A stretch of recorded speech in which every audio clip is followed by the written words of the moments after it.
Isang dalagita nakaligtas sa tangkang pangingidnap matapos iligtas ng isang asong kalye. Naritong news scoop. Sa viral video, makikita ang isang batang babae na naglalakad sa kalsada at gumilit ito nang naramdamang may paparating na sasakyan. Sa pag-aakalang lalampasan lang ito ng kotse, nagpatuloy lang ito sa paglalakad. Pero nagulat ito at mababakas ang takot sa mukha ng bata nang dahan-dahang huminto sa tabi niya at sabay bukas ng pinto ng sasakyan. As instinct, umatras ang bata habang tinatansya ang maring maging sitwasyon.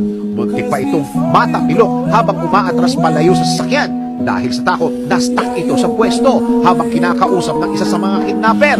Nang hindi sumunod ang bata, mahalatang idadaan na sa puwersa ng pagkidnap sa bata nang mabilis itong iniatras ang sasakyan. Habang nangyayari ito, biglang sumulpot naman ang isang asong mabilis tumakbo papunta sa kotse. Napigilan ng aso ang tuluyang pagbukas ng pinto ng sasakyan nang walang sawang itong tinahul